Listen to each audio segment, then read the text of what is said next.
The first time I recorded an audio letter, I was sitting in the back of Mom's Honda at a red light in Bend, Oregon, watching the rain draw wobbly lines down the window, blurring the streetlights into fuzzy stars. The wipers swished back and forth, keeping a steady, sleepy rhythm. "Hi, Dad," I whispered into my phone, trying not to let Mom hear. "It's me, Gabriella. I know I'll see you on Friday, but I wanted to tell you about something before I forget.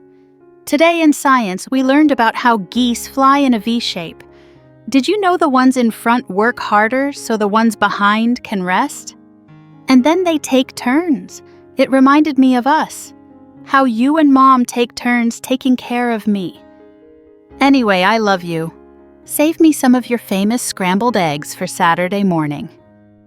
I hit stop and quickly attached the file to an email with the subject line, "Goose Facts for Dad." My thumbs hovered over the send button for a second before I pressed it.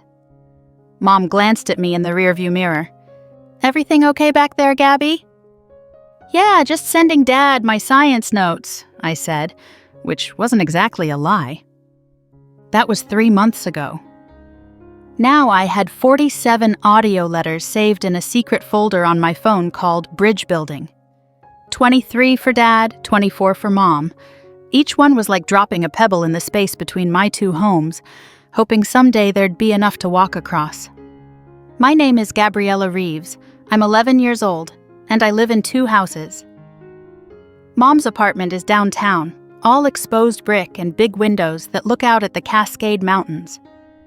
Dad's house is in the suburbs, with a backyard that backs up to the forest and a kitchen that always smells like coffee and cinnamon.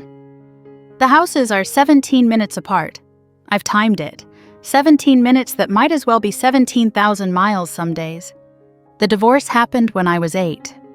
They sat me down on our old blue couch, the one that's at Dad's now, and explained how sometimes love changes shape. How they'd always loved me but couldn't love each other the same way anymore. I remember thinking love must be like Play-Doh, how you could squish it and roll it and make it into something new. But Play-Doh sometimes gets hard and crumbly if you leave it out too long, and I wondered if that's what happened to them. They did everything the books probably told them to do. They never fought in front of me. They showed up to all my soccer games, sitting exactly 3 seats apart. They smiled at handoffs, used words like co-parenting and healthy boundaries. But I could see it. The careful distance, the way they looked past each other instead of at each other, the way Mom's smile would fade the second Dad's car pulled away.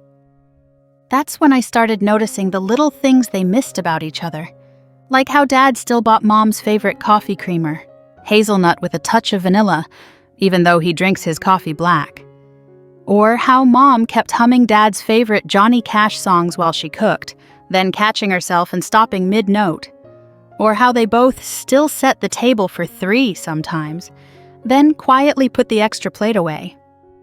At first, the letters were just for me, a way to feel less split in half. But after I sent the one about Dad and the lasagna, I noticed something.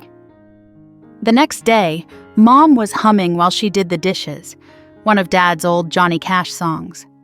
She stopped when she realized it, but for a minute the whole kitchen felt lighter.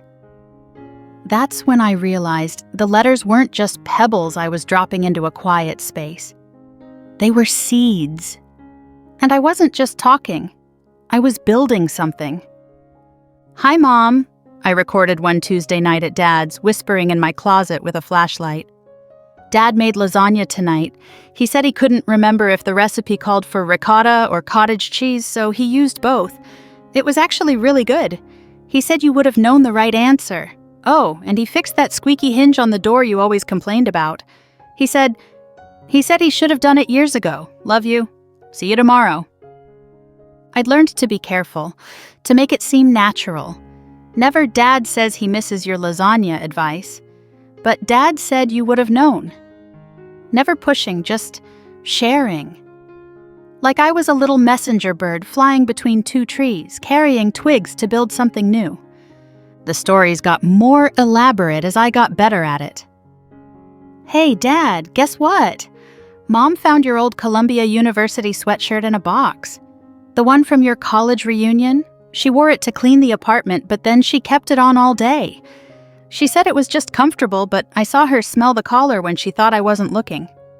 She told me about the time you guys got caught in that rainstorm in New York and had to buy matching Columbia sweatshirts from the campus store. She was laughing when she told it. Real laughing, not the fake kind. Anyway, thought you'd want to know your sweatshirt is safe. Love you. What I didn't tell him was how she'd cried a little after, or how she'd folded the sweatshirt carefully and put it on her dresser instead of back in the donation box. At Mom's house, I had a recording spot under my loft bed, surrounded by pillows that muffled the sound. At Dad's, it was the closet or sometimes the basement when he was watching TV. I got good at finding quiet moments, at making my voice sound casual and happy, at choosing details that mattered without seeming like they mattered. Hi, Mom, it's Wednesday, which means Dad made his special grilled cheese for dinner. You know, the one with 3 kinds of cheese and the tomato? He told me the secret ingredient tonight. It's the oregano you grew in the old herb garden. He's been drying and saving it all this time. He says store-bought doesn't taste the same.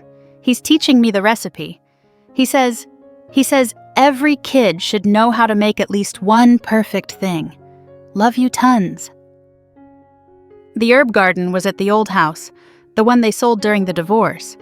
But Dad had dug up some of the plants and moved them to his new backyard.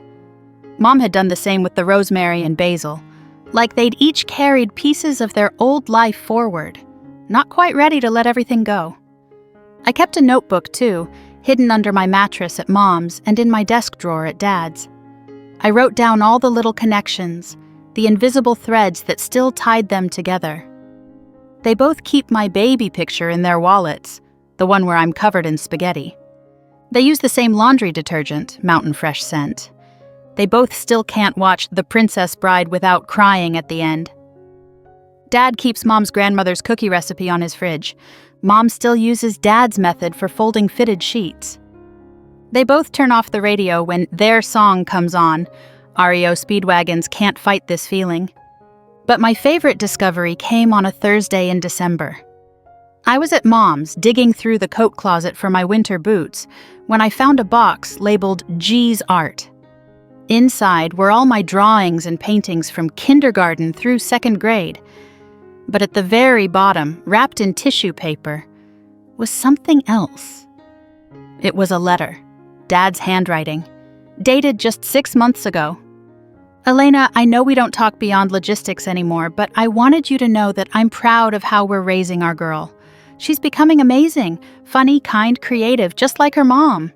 I see you in her laugh, in how she bites her lip when she's concentrating, in her stubborn streak that drives me crazy and makes me proud at the same time. Thank you for being such a good mom to her. I know I don't say it enough. Maybe I don't say it at all anymore. But thank you. Ryan. My heart was beating so fast I thought Mom might hear it from the kitchen. I carefully put everything back, but I couldn't stop thinking about the letter. Dad had written it. Mom had kept it. That had to mean something. That night's audio letter was different. Hi, Dad. I was thinking about Christmas today. Remember when we used to have that tradition where we'd all wear matching pajamas and drink hot chocolate while decorating the tree? I know we can't do it all together anymore, but what if we each did part of it? Like, what if you and I wear matching pajamas at your house, and Mom and I wear matching ones at hers, and we all drink the same kind of hot chocolate? Swiss Miss with extra marshmallows, the way we like it. It would be like we're connected even when we're apart. What do you think? Love you to the moon. I sent a similar message to Mom, adjusting the details to make it sound like my idea. They both said yes immediately. Christmas came, and something magical happened. Dad sent me a photo of him in his matching pajamas, holding up his hot chocolate in a silly toast. Without me asking, I did the same at Mom's house. And then Mom did something unexpected. Should we send this to your dad? She asked, looking at the photo of us on her phone. So he can see how cute you look in your pajamas? I tried not to seem too excited. Sure, if you want to. She sent it. Dad sent back a thumbs up and a smile emoji. It wasn't much, but it was the first direct, non-logistical communication they'd had in months. The audio letters kept going. I became a storyteller, a keeper of memories, a bridge builder working in secret. Hi, Mom. Dad showed me old videos today. There was one of my first birthday party. You were laughing so hard at something. Dad says he can't remember what was so funny, but he remembers your laugh. He watched that part 3 times. He didn't know I noticed, but I did. He misses your laugh, Mom, I can tell. Hey, Dad, we drove past the old house today. Mom usually takes the long way to avoid it, but there was construction. She slowed down when we passed it. The new owners painted it yellow. Mom said she liked the blue better. She said you picked the perfect shade of blue, like the sky on a good day, she said. Spring arrived in Bend with a burst of wild flowers and hope. I'd been leaving audio letters for 6 months, collecting moments and memories like breadcrumbs leading back home. Not to the old house. That was gone. But to something new, something possible. The breakthrough came in April, appropriately on a rainy Tuesday that reminded me of that first audio letter. I was at Dad's, sick with a cold that made my head feel like it was stuffed with cotton. Dad had to work, and his usual babysitter wasn't available. I heard him on the phone, stress creeping into his voice as he called person after person. I can stay by myself, I offered weakly from the couch, knowing he'd never agree. Nice try, kiddo, he said. Then paused, looking at his phone. I could see him wrestling with something. Finally, he dialed a number I knew by heart. Elena, it's Ryan. I'm sorry to bother you, but I have a situation. 20 minutes later, Mom was at the door with a container of her famous chicken soup and a box of tissues. The handoff was awkward, both of them being extra polite, extra careful. But then I sneezed dramatically, and they both said bless you at the exact same time, then looked at each other and almost smiled. The soup has the little star noodles, Mom told Dad. She won't eat it if it has the regular ones when she's sick. I remember, Dad said softly. Thank you for coming. Of course. She's our girl. Our girl. Not my girl. Our. Mom stayed for an hour, making sure I ate some soup and had all my medicines lined up. Dad worked from the dining room, but I caught him glancing over at us. When Mom read to me from my favorite book, doing all the voices the way she always did, I saw Dad smile for real. That night, despite my stuffy nose, I recorded 2 letters. Hi, Dad. Thank you for calling Mom today. I know it was hard, but when I woke up from my nap and saw you both in the kitchen, making tea and talking about my temperature, it felt like home. Love you. Hi, Mom. Thanks for bringing soup today. Dad ate some too after you left. He said nobody makes star noodle soup like you. He seemed happy you came. Not just relieved about me being taken care of, but actually happy. Love you tons. Something shifted after the soup day. The handoffs became a little longer. Sometimes they'd both get out of their cars and talk about my school or my friends or the weather. Real conversations, not just logistics. I kept recording letters, but now they were different. Instead of carrying messages between 2 separate worlds, I was documenting a slow thaw, a careful rebuilding. Hi, Dad. Mom laughed at your joke today at pickup. The one about the chicken crossing the playground. It was a real laugh. She tried to hide it, but I saw. You saw too. You looked surprised but happy. Really happy. Mother's Day was coming up, and I had an idea. A risky idea that could backfire completely. But I'd learned that sometimes the best bridges required a leap of faith. I called Dad 2 weeks before Mother's Day. Dad, I want to do something special for Mom for Mother's Day. Something from both of us. Gabi, that's sweet, but please, Dad. She does so much for me, for us, and I know you're grateful too, even if things are different now. Please? He was quiet for a long moment. What did you have in mind? Remember that pottery place Mom loves? The one where she took that class before everything? They have a workshop on the Saturday before Mother's Day. We could go together and make her something. You could drop me off and pick me up if you don't want to stay, but what, sweetheart? But maybe you could stay. It's 2 hours. You're both my parents. You can handle 2 hours of pottery for Mom, right? I heard him sigh, but it wasn't a no. Let me think about it, okay? He called back that night. Okay, but we're doing this as co-parents, supporting you in making something nice for your mom. That's all. That's all, I agreed, crossing my fingers behind my back. The pottery place smelled like wet clay and creativity. Dad looked uncomfortable at first, sitting at the wheel next to mine in his old jeans and a t-shirt I hadn't seen in years. But as soon as his hands touched the clay, something in his face relaxed. I'd forgotten how much I liked this, he said, centering his lump of clay. Mom says you made her a vase when you were dating, a lopsided one that she loved anyway. He smiled, really smiled. It was supposed to be a bowl. She kept flowers in it anyway, said it had character. We worked mostly in silence, but it was comfortable silence. I made Mom a mug with wobbly hearts all around it. Dad made, well, he tried to make a plant pot, but it kept collapsing.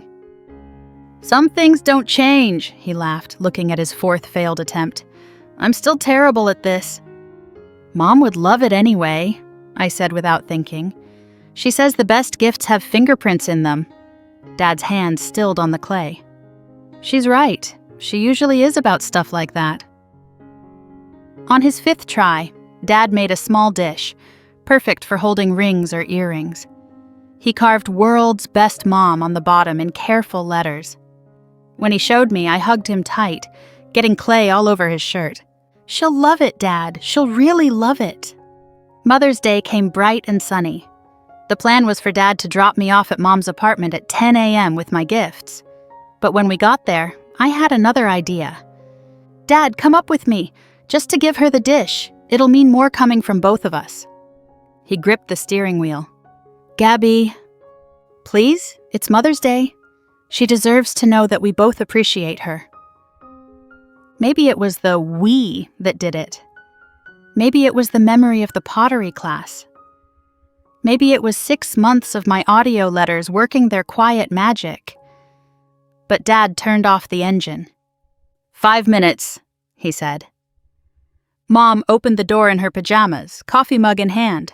Her eyes widened, seeing Dad behind me. Happy Mother's Day, I said quickly before anyone could make it weird. We made you presents. I thrust my wrapped mug at her, then nudged Dad. He stepped forward, holding out his small wrapped dish. From both of us, he said quietly, for being such an amazing mom to our girl. Mom's eyes filled with tears as she unwrapped the gifts.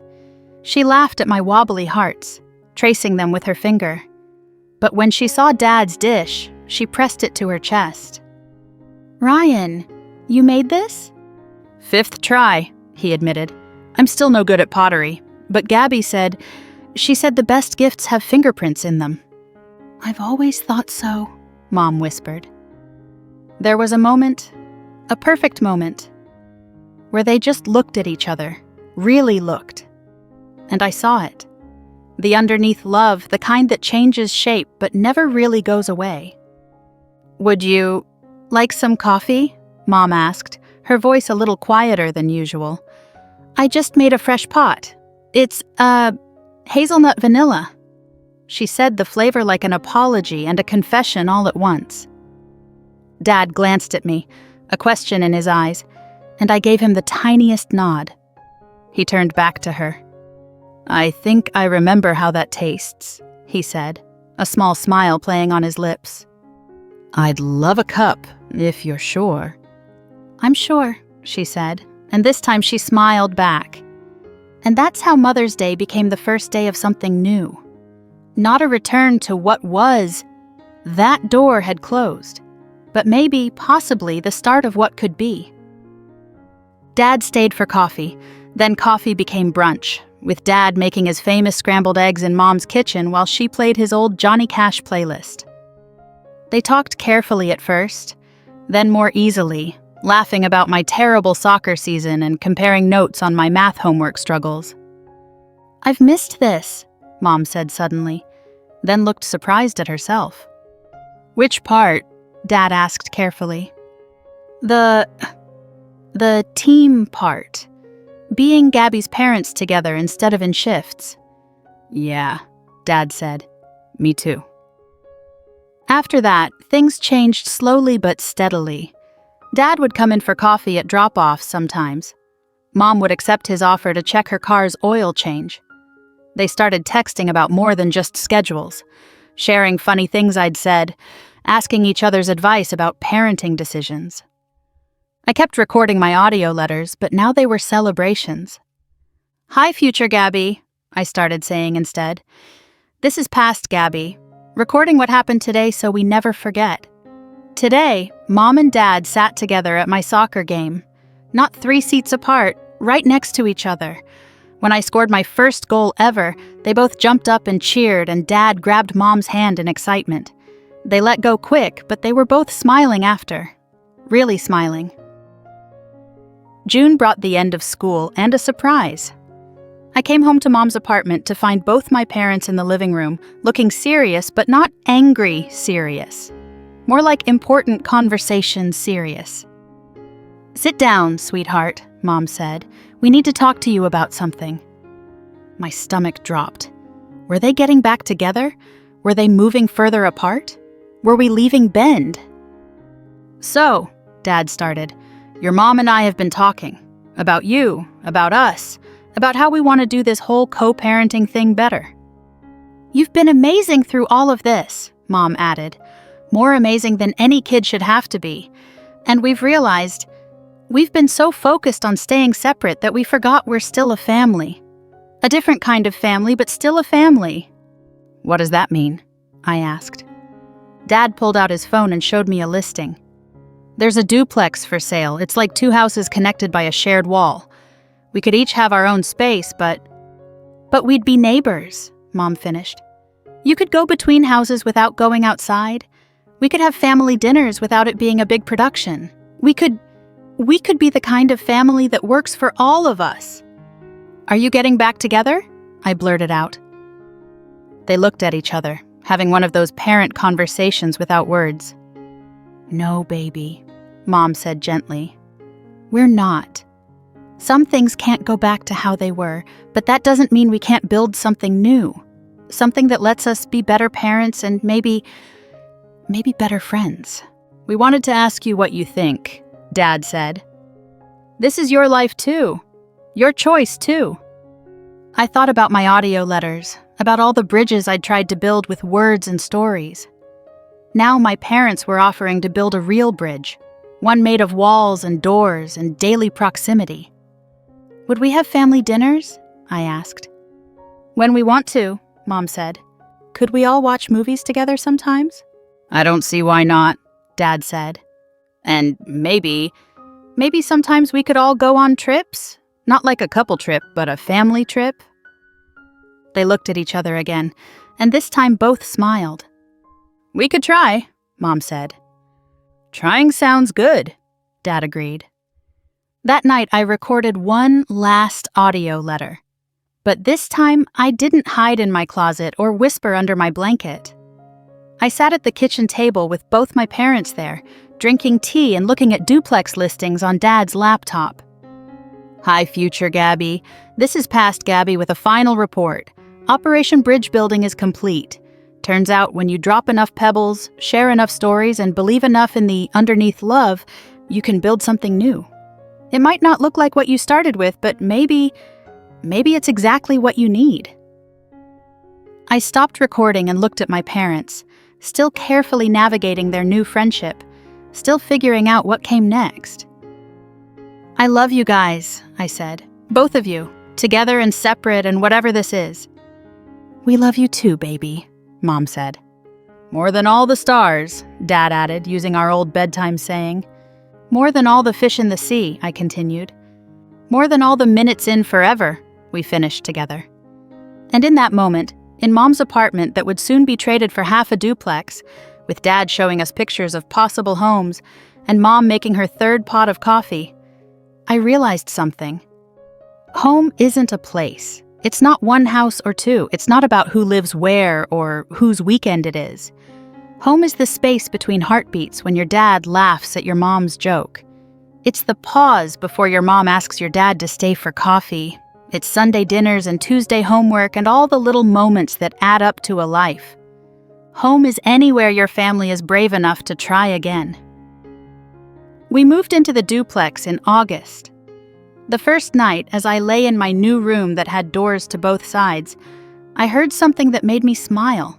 Soft voices through the wall, my parents talking about paint colors and scheduling, and which side should host Thanksgiving.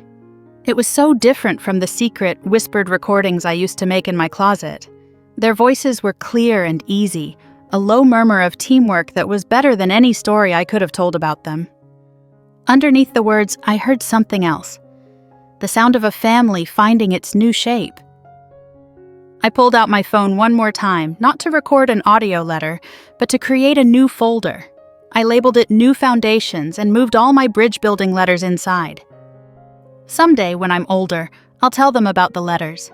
About how their 11-year-old daughter spent 6 months secretly stitching them back together with stories and memories and carefully chosen truths. But for now, I just listened to their voices through the wall, added my own when they called me to weigh in on pizza toppings for our first duplex dinner, and felt grateful for all the different shapes love can take. Because in the end, that's what I learned. Love doesn't always look like one house with 3 people inside.